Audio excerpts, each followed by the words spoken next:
guys, Coach Julia here with a kettlebell flow workout today that's going to specifically work on cleans, right, and some overhead strength.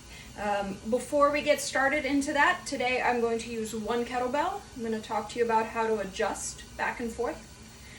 We're going to do a very brief total body warm-up and then we'll get started. For my warm-up today, I'm going to start off in a downward dog. We're going to transition that into a 4-point squat, and then we'll move back into it. So we are starting in our downward facing dog. Hips nice and high, your heels are reaching to the ground. First thing you're going to give me here is a pike push-up. Head comes down, I press all the way through. And then from there, I'm going to step 1 foot forward, 2nd foot forward, so I meet up in a nice low squat. Chest up tall, I want to try to get situated in this position as best as I can. We're going to take arms overhead, and then you stand all the way up. So we're always reinforcing that overhead squat position. Then I'm going to reach my hands to the floor, get a stretch through my hamstrings, and I go back into my downward dog. Okay, so for today I'm going to be using one kettlebell. We're going to go through a series of movements that will layer on top of each other into a ladder format. We're going to work some deadlifts, we're going to work some unilateral swings, we're going to work some cleans, and then we're going to work some push presses overhead. So the first thing I want to look at is my stance, right? For all of this, I'm going to have my feet about shoulder width apart, right? So not in super narrow, I'm going to take them out a little bit wider.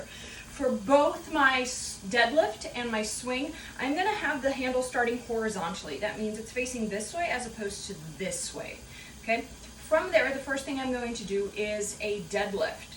In this position, I want the bell slightly off to the side. It's not completely in the center of my body. If I'm going to start this movement on my right side, I want the bell closer to my right foot. I'm going to pack that shoulder blade down, right? So I should feel shoulder engaged, lats engaged, obliques all the way down. I'm going to hinge back nice and flat, full grip on that bell, and then from there I just stand all the way up. So it's going to stay in front of my body the whole time. Okay, I come down, up. This other arm can just reach out to the side for tension. Our second movement is going to be a single arm swing. So I'm going to take that start position. First thing I'm going to do is hike that bell back. So I'm going to hinge. The bell should be right underneath my hip. My knees are on top of my ankles, core is nice and tight. And from there I drive through the floor, open up those hips violently and aggressively, and I should finish locked out in essentially a standing plank.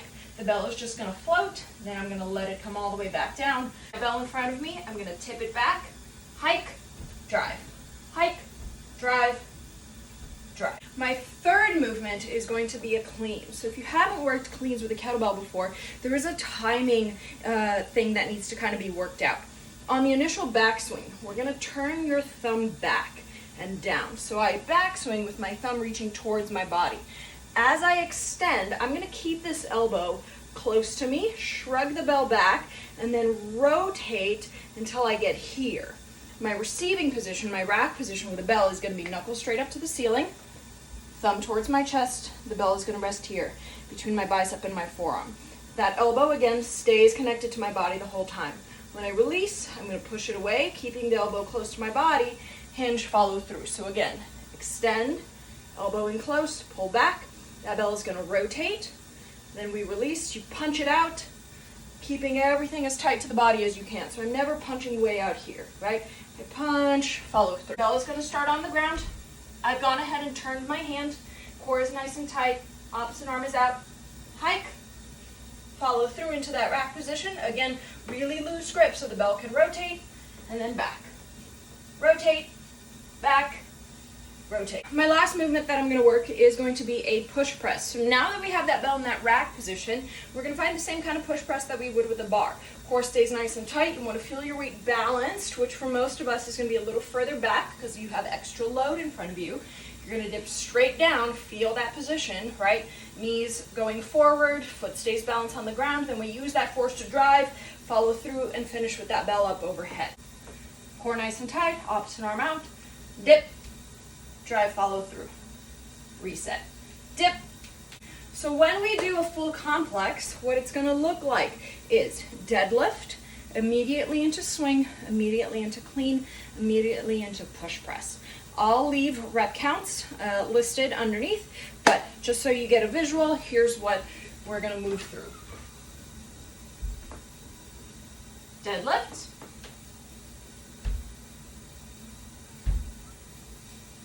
swing. I'm gonna let it set forward first. Then I go into my clean, turn. Then I go into my push press. Try it out. Let me know if you have any questions, comments, concerns. As always, I'll keep posting things here. Subscribe.